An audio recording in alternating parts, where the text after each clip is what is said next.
Hello friends, welcome to my channel Sabita Tomar. आज की कहानी का नाम है अपना अपना भाग्य।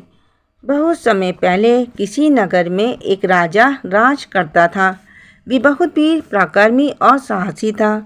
वीर और पराक्रमी होने के साथ साथ वे अभिमानी भी था। अभिमान में चूर रहने के कारण वे अपने मंत्रियों और प्रजा को कोई महत्व नहीं देता था। राजा की दो पुत्रियां थीं। बड़ी पुत्री स्वभाव में शर्मीली और आज्ञाकारी थी। वे पिता को प्रसन्न रखना ही अपना कर्तव्य समझती थी।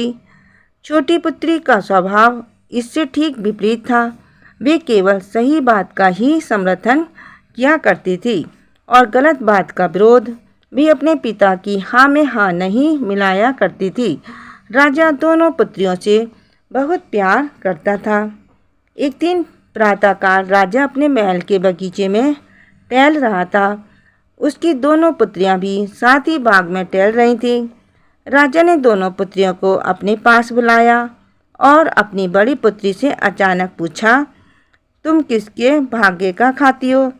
बड़ी पुत्री ने बड़ी सहजता से उत्तर दिया, पिताजी, ये सब आपके कारण है और मैं आपके भाग्य का खाती हूँ। बड़ी पुत्री का उत्तर सुनकर अभिमानी राजा बहुत प्रसन्न हुआ। फिर राजा ने अपनी छोटी पुत्री से भी यही प्रश्न किया, बेटी, तुम किसके भाग्य का खाती हो? छोटी पुत्री ने उत्तर दिया, पिताजी, मैं अपने भाग्य का खाती हूँ और अपने पूर्व जन्म के अच्छे कर्मों के कारण ही ये राज सुख भोग रही हूँ। छोटी पुत्री का ऐसा उत्तर सुनकर राजा बहुत क्रोधित हुआ। वे क्रोध में भरकर बोला, तुझे अपने भाग्य पर बहुत भरोसा है, मैं इस भरोसे को तोड़ दूंगा। उस दिन से राजा ने अपनी छोटी पुत्री से बोलना भी बंद कर दिया। कुछ समय बाद राजा ने अपनी बड़ी पुत्री का विवाह किसी राजघराने के राजकुमार से कर दिया और उसे बहुत सा धन देकर विदा किया। कुछ समय पश्चात राजा ने अपनी छोटी पुत्री का विवाह एक निर्धन व्यक्ति के साथ कर दिया। वह व्यक्ति मजदूरी करके पेट पालता था। उसका शरीर भी रोगों के कारण कमज़ोर था। अभिमानी राजा ने छोटी पुत्री को विवाह में कुछ भी नहीं दिया। साथ ही राजा ने अपनी छोटी पुत्री और उसके पति को अपने राज्य से दूर चले जाने को कहा।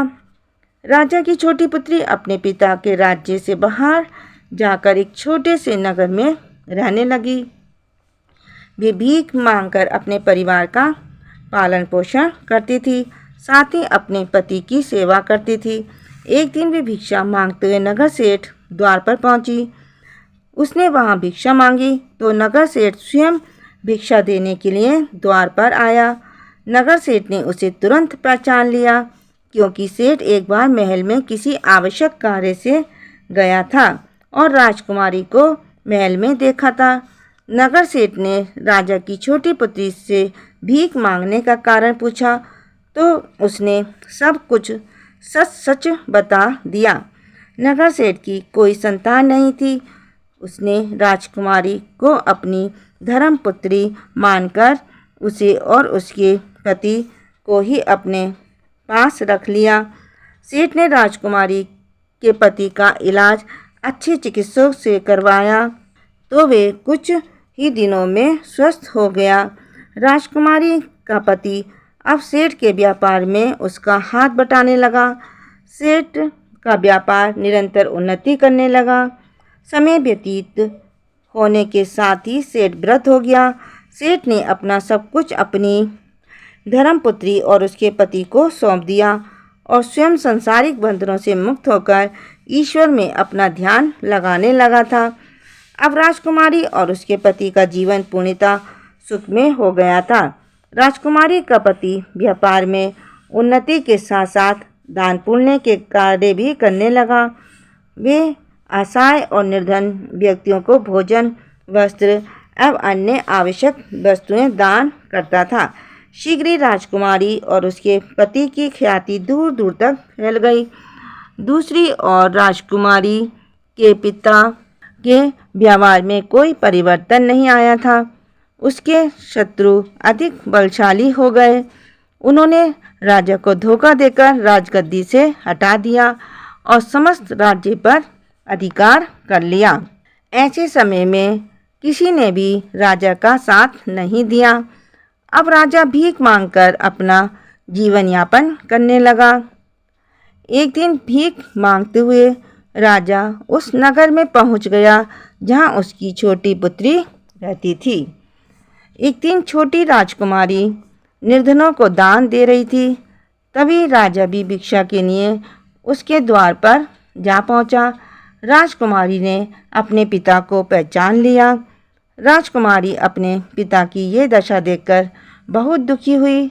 उसने अपने पिता से इस दशा के बारे में पूछा तो उसने सारी बात बता दी। अपनी पुत्री को सामने देखकर राजा की आंखों से आंसू बहने लगे।